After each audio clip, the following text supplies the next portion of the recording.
Muy buenas noches y bienvenidos a un nuevo programa especial de Ahora Huelva en el que estamos analizando cómo ha afectado la crisis del coronavirus a nuestra sociedad. Hoy vamos a hablar de qué es y qué no es la nueva economía y cómo ha cambiado el paradigma. Y como siempre, pues para ellos tenemos esta noche a 4 invitados en nuestro plato. Antes de comenzar a debatir, vamos a presentarlo, vamos a conocerlo. Está con nosotros esta noche José Luis García Palacio, presidente de la Federación Onubense de Empresarios. Bienvenido y muchísimas gracias por acompañarnos. Buenas noches, Rosa. Gracias. Nos acompaña también hoy José Rodríguez Quintero, vicerrector de investigación en la universidad. Bienvenido también y muchísimas gracias por estar con nosotros hoy en Teleonuba. Muchas gracias, Rosa. También nos acompaña esta noche Pedro Pérez, investigador de la Universidad de Huelva. Bienvenido y muchísimas gracias por estar hoy con nosotros. Y por último está de nuevo en estos programas especiales con nosotros Emilio Pascual, presidente de la Academia. Bienvenido, Emilio, de nuevo a Ahora Huelva. Muchas gracias. Pues me gustaría que comenzaseis cada uno de vosotros comentando pues cómo creéis que esta crisis del coronavirus, la crisis económica que ha venido acarreada por la crisis sanitaria, ha cambiado pues la economía y nuestro sistema. Me gustaría comenzar escuchando al presidente de la FOE. Bueno, pues yo creo que esta crisis nos ha golpeado de forma muy intensa, ¿no? En algunos aspectos ha acelerado procedimientos o proyectos que se tenían sobre la mesa para ir convergiendo a ellos poco a poco, como esto, el uso de la tecnología, la digitalización entre las relaciones entre las personas a nivel profesional y personal, pero desde luego también nos ha variado unos grados importantes de cuál es el futuro que debemos plantearnos, ¿no? Yo creo que una de las cosas en las que debemos reflexionar, y quizás la sociedad todavía tenemos esa asignatura de manera pendiente, es los posibles efectos de la globalización, ¿no? Y hay que actuar un poco, ya empezando a intentar crear esa economía de círculos concéntricos, con el objeto de no tener que depender excesivamente en un grado alto de una globalización de provisionamiento de productos que, como hemos visto durante esta pandemia, pues bueno, pues hubo un momento al inicio en el que los guantes y las mascarillas solamente procedían de una parte de Asia, concretamente de China, ¿no? Entonces, bueno, eso puede dar lugar también a nuevos nichos de mercado, ¿no? Y sobre todo un aspecto fundamental que, al menos en la Federación Onubense de Empresarios, siempre postulamos como es una asignatura que tenemos que todavía esforzarnos mucho más en ella, que es la industrialización. Crear una sociedad más industrializada. Hoy no es la industria de hace medio siglo, ¿no?, cuando se implantaron aquí o en cualquier otro rincón de España, ¿no? Yo creo que hoy la industria, y Huelva además creo que es un referente de eso, de una industria respetuosa con el medio, con el entorno, un nicho además de creación y generación de riqueza por unidad productiva mucho mayor que cualquier otro sector, y quizá tengamos que aprender de estas lecciones que tanto nos ha costado, para no intentar, al menos que Dios quiera que no nos vuelva a ocurrir, ni a nosotros ni en generaciones venideras, pero que si sucede algo así en el futuro estemos suficientemente bien pertrechados para afrontarlo con mayores garantías.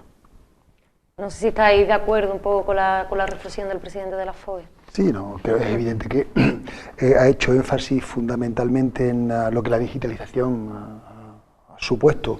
Bueno, va a suponer, ha supuesto, y hasta qué punto estábamos preparados, ¿no?, para que esa digitalización nos permitiera responder a todos esos problemas que nos ha planteado la crisis, esta crisis, y evidentemente ese ha sido un elemento fundamental, un elemento importante. En alguna medida estábamos preparados y en otra medida, como bien decía José Luis, hemos tenido que acelerar muchos procesos para responder a los retos. Es evidente que en los últimos, la economía como tal ha ido cambiando sucesivamente en los últimos, desde el principio del siglo pasado. Hemos pasado por la famosa Gran Depresión, que en su momento provocó un cambio radical en la economía posterior, y de hecho parece que me estoy quedando sin micrófono. El impulso hacia la globalización empezó un poco a partir de entonces.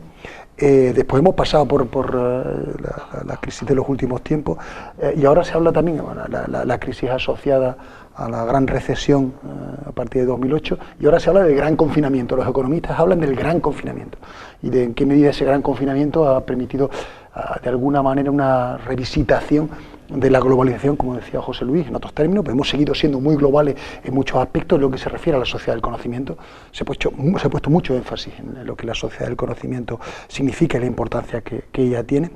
y la capacidad para que esa sociedad del conocimiento sea global, pero sí que es verdad que ha sido importante el ser capaz de utilizar ese conocimiento, eso que los anglosajones llaman know-how, para ser capaz de autoabastecerse en momentos importantes, es decir, para tomar decisiones de carácter estratégico en algunos momentos, y se han planteado también estrategias que influyen sobre el modo en que organizamos nuestra economía de carácter estratégico, sobre abastecimiento, sobre ciertos tipos, o sea, todo lo que tiene que ver con la energía, con productos de carácter sanitario. O sea, es evidente que el paradigma, bueno, o sea, estamos empezando a ver en qué medida ha cambiado y en qué medida va a cambiar, y del mismo modo en que las grandes crisis anteriores que tuvieron el impacto que han tenido sobre la economía, del mismo modo que lo ha tenido esta, cambiaron de una manera importante el modo en que hemos organizado nuestra economía. Con toda seguridad en los próximos años iremos viendo cómo esta crisis también lo ha hecho. Y insisto, la sociedad del conocimiento es relevante, es importante, la digitalización, todo estamos hablando también del teletrabajo, todo eso cambió radicalmente el modo en que afrontamos la economía y el trabajo. Pedro. Sí, bueno, por no repetir los argumentos absolutamente válidos con los que estoy de acuerdo, me gustaría aportar una cierta esperanza en lo que es los tiempos de respuesta a los problemas. Yo creo que una de las mejores contribuciones, si se puede llamar así, a lo que nos ha pasado en el último año o 15 meses, ha sido como la sociedad a nivel mundial, a nivel nacional, a nivel provincial, ha ido solucionando o poniendo soluciones a problemas de manera prácticamente instantánea. No voy a hablar ya de lo que ya se ha dicho en innumerables ocasiones, de cómo esta sociedad del siglo XXI tiene un nivel de investigación tal que ha permitido que en apenas un año se haya pasado de desconocer cuál era el origen del problema médico a tener millones de vacunados y ir aumentando día a día. O sea, una vacuna en un año, desde que se detecta un problema médico hasta que tenemos a la gente que está siendo inyectada, eso incluso... O sea, eso es un milagro científico. Los que estamos en el mundo de la ciencia lo estamos comentando continuamente. Es el triunfo de la ciencia del siglo XXI. Pero además de eso, yo creo que algo que realmente debe venir para quedarse, y con el que yo además no soy muy optimista, porque veremos que de nuevo volveremos a antiguos modos y maneras que yo creo que no son buenos, pues hemos visto cómo en muchísimos procesos se han agilizado, pero multiplicados por 100 a todos los niveles. Por ejemplo, por algo que a cualquier español de a pie le llega, la administración. Todo lo que eran papeles, gestiones, etcétera, durante la pandemia se agilizó a una manera que yo estaba absolutamente sorprendido de lo fácil que se pueden hacer las cosas. Esperemos que ahora, cuando volvamos a la normalidad, sigamos con ese nivel de agilidad, por ejemplo. Pero no solo en eso, sino en la solución de problemas por parte de todos los gobiernos, de todas las instituciones, en la forma también de racionalizar problemas y de proponer soluciones. Ha sido un tiempo en el que parecía que solucionar problemas de un día tenía que ser para el día siguiente, y yo creo que en la gran mayoría de los casos se ha hecho bien. Vamos a continuar con esa mentalidad, que yo creo que a un país como España le va a venir fantásticamente bien. No volvamos a lo de antes, porque entonces no vamos a poder avanzar. Pascual. Bueno, yo en primer lugar lo que quería es agradecer a nuestros invitados que estén aquí salvando una agenda endemoniada, y cuanto más ocupados están, pues más endemoniada es la agenda. Aparte de eso, naturalmente yo estoy de acuerdo en que ha habido respuestas maravillosas a la pandemia. Realmente lo de hacer una vacuna en menos de un año en principio era bastante inverosímil, y sin embargo es un resultado cierto. Es decir, la ciencia y la innovación y todo esto creo que están en una posición quizá incluso más prestigiosa que antes, porque todas estas cosas conceden prestigio. Pero también creo que uno de los riesgos que tenemos es la autocomplacencia, es decir, lo bien que ha salido todo. Pues no todo ha salido bien, y no se puede volver al mismo sitio, a mi juicio. Se va a volver a hacer las cosas en cierta medida como antes, pero no de la misma manera. Nada va a ser de la misma manera, y la innovación tampoco. Y tampoco creo que esté de más, voy a hacer un poquito de aguafiesta, tampoco está de más que sepamos bien de dónde partimos como país, y yo supongo que como región o como ciudad también, como área. Hoy mismo viene en La Vanguardia, viene en la prensa, que España ha retrocedido en el ranking europeo de innovación 2 puestos en lo que va de año. 2 puestos. Eso quiere decir, lo ilustra diciendo, bueno, si uno se consuela con que están dando, pero si los demás corren, pues uno se sigue quedando detrás. Entonces el esfuerzo español y el esfuerzo de nuestra provincia, creo yo que también, es que tiene que ir más deprisa. Hay un esfuerzo que hacer y ese esfuerzo no puede ser ignorado. No vayamos a pensar que esto está medio hecho, que esto aquí se hace la misma historia y ya está. De eso nada. De eso nada. O el verdadero líder quizás sea en la innovación alguien que se parezca un poco a Churchill y hable un poco de que nos puede prometer sangre, sudor y lágrimas, porque hay esfuerzo que hacer y va a ser complicado. Y ese esfuerzo no debe ser ignorado. Pienso. No sé lo que pensaron los demás. ¿Qué crees que hace falta en Huelva para poder correr en lugar de andar, como decía Emilio? No sé, un cambio en las políticas públicas. Yo creo que no debemos circunscribirnos al ámbito provincial, ni siquiera andaluz. Yo creo que esto, me atrevería a decir que el primer peldaño sería España, pero el inmediatamente más importante sería Europa. Pero en España se da una circunstancia, y yo no puedo más que hacer mías las palabras de Emilio, ¿no? Aquí se ha desdeñado, aquí hay un movimiento social que muchas veces sale en los medios, en televisión, de el 2% para investigación, pero todavía hay que estar creyéndose que hay que seguir aumentando la inversión, si eso debía ser un axioma diario. O sea, es que la humanidad no puede desarrollarse, ni cualquier sociedad, y aquí sí ya, incluso a nivel provincial, si no se apuesta por la investigación, por la ciencia, evidentemente, ¿no?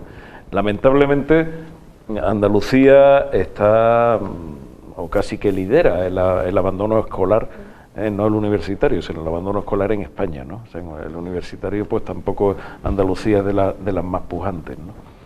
Pero sin embargo, siendo algo que es, diría, absolutamente tangible para podernos desarrollar como sociedad, sin embargo la sociedad nos parece que no asimila, ¿no?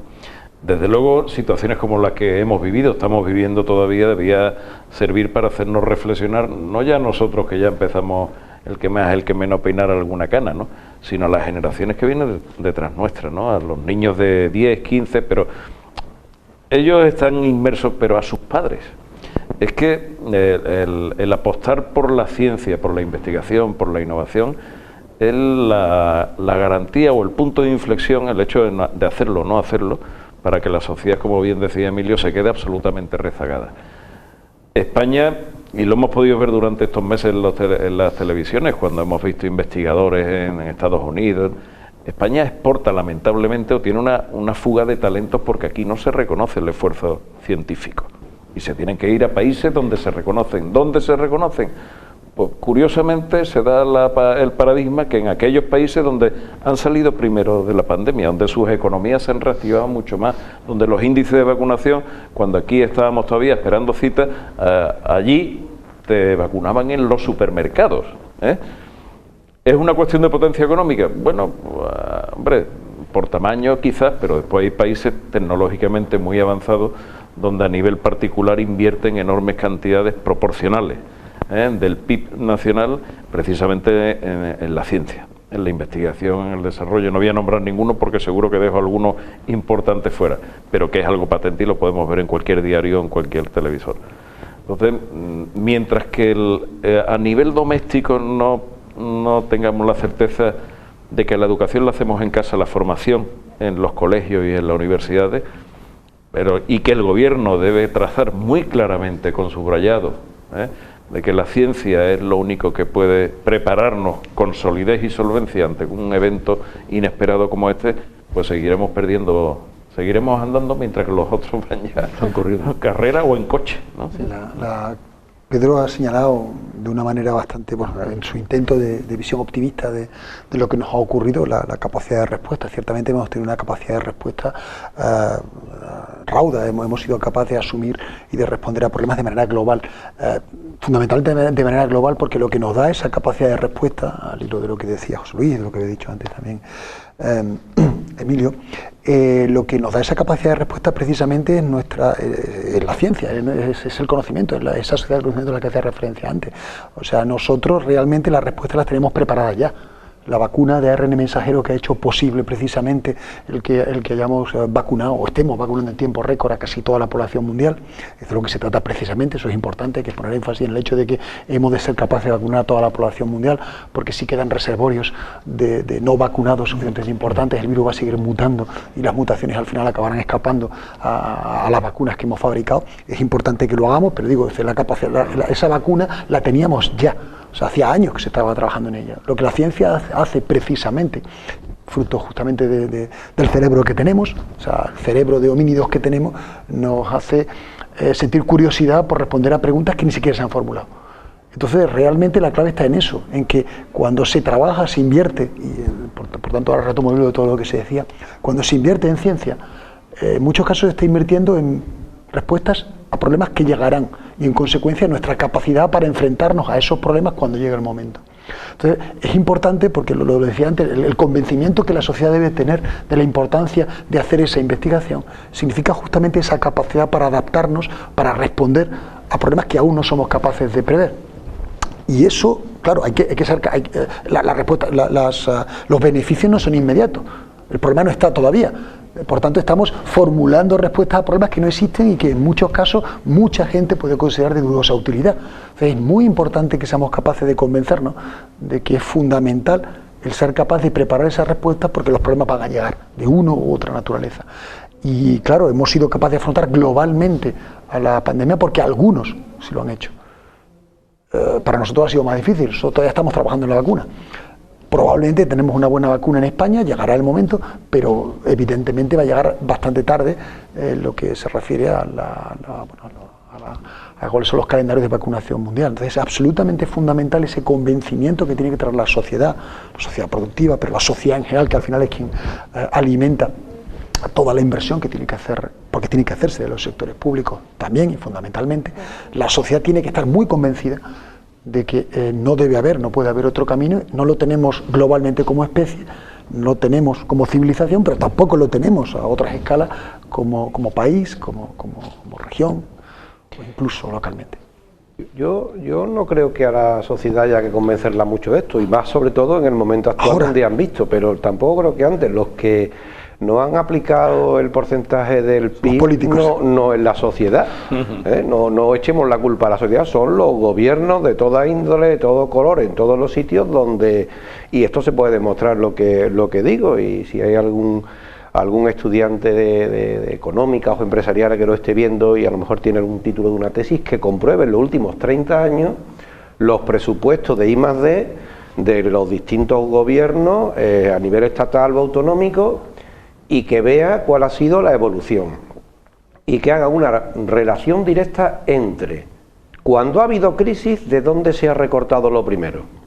Y esto no lo va a tener que buscar, de investigación, de educación, de sanidad.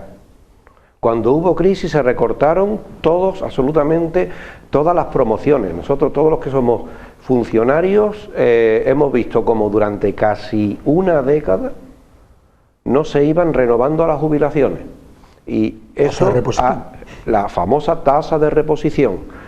¿Eso por qué? Pues porque de ahí se ahorra un dinero. No se dan cuenta que eso es pegarse un tiro en el pie, porque tú lo que no puedes es que se envejezca la plantilla, no metes la gente joven que tiene que suplir, pero eso ha pasado en hospitales, eso ha pasado en colegios, en institutos, en universidades, y eso es una cosa que han hecho no la sociedad, sino los que nos gobiernan.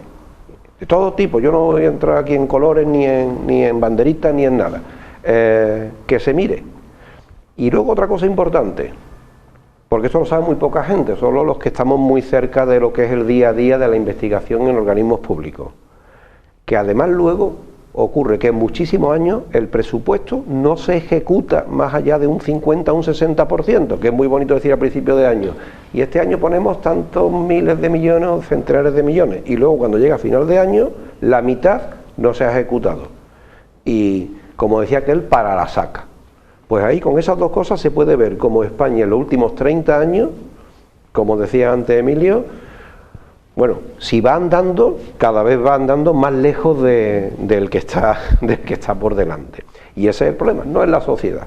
Es que este tipo de cosas, educación, sanidad, investigación, en nuestro país, bueno, pues parece que son cosas que durante los tiempos de dificultad pueden ser prescindibles o por lo menos pueden ser o pueden adquirir un periodo de hibernación durante un tiempo y no pasa nada, pero sí que pasa, pues como decía antes el vicerrector, hay que estar, lo que se invierta hoy es preparación para mañana.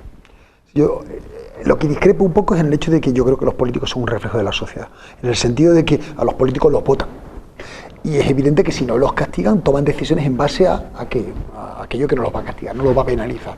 Y es fácil, como tú decías, obviamente en eso estoy completamente de acuerdo contigo, y también con lo que yo mismo decía hace un momento, está claro que como la dudosa utilidad de plantear respuestas a preguntas que ya veremos, como decía cierto presidente del gobierno español, bueno, o sea, el cambio climático es algo que puede que conozcan nuestros, ¿para qué vamos a no invertir en tratar de atajar o de asumir un problema que va a tener un coste brutal y que lo sabemos, pero bueno, es un problema que nuestros hijos o los hijos de nuestros hijos puede que tengan. Entonces, evidentemente, el político sabe, el político que mira a muy corto plazo y que lo que quiere es que lo voten en las próximas elecciones, evidentemente lo que hace es, como tú bien dices, meter la tijera en aquello que va a provocarle menos problemas. Es evidente que si yo lo que hago es reducir las pensiones, voy a tener inmediatamente en la calle, y no estoy diciendo que sea eso lo que haya que hacer, pero es evidente que entonces va a tener una contestación inmediata. Si ataca otro tipo de otro tipo de aspectos más o menos consolidados en esa necesidad de hacer recortes, va a tener respuestas inmediatas. Bueno, cuando lo hace en investigación parece que no hay, la sociedad no se levanta en armas para protestar contra eso. En ese sentido es en el que decía. A ver, sí. Ese razonamiento, un segundo más, ese razonamiento que parece muy válido, si fuera cierto, tendría que aplicarse por todos los políticos inteligentes del mundo, de todos los países, lo cual me lleva a sospechar que o somos muy listos o somos muy tontos, porque claro, cuando llega la crisis, Estados Unidos duplica su presupuesto en I+D, Alemania hace lo mismo, pero nosotros hacemos lo que acabas de comentar. Claro. Dejo al espectador que valore quiénes son los listos y quiénes son los tontos, porque yo no me creo en posesión de la verdad, pero me da que ellos, por la posición que tienen, mal no lo hicieron. A lo mejor por eso son las vacunas que nos estamos poniendo ahora. No evidentemente de esa última crisis, sino de muchas crisis, de muchas décadas y de mucha inversión. Recortar en investigación puede no generar manifestaciones en la calle, pero para un país desde luego no es bueno. Obviamente, ¿no? O sea, está claro que estamos todos de acuerdo en eso, está claro que el político es el que no se convence esencialmente porque su única finalidad es tratar de evitar problemas en la calle y ser reelegido lo antes posible. O sea, habla de Estados Unidos, habla de Alemania, donde también hay tradiciones diferentes y donde realmente, bueno, o sea, sobre todo en Estados Unidos, el modo en que las elecciones se decantan, bueno, no tenemos más que ver. Sin embargo, como tú bien dices, da igual, quiero decir, da igual quién sea el presidente y cuál sea el gabinete que tenga detrás, cuál sea.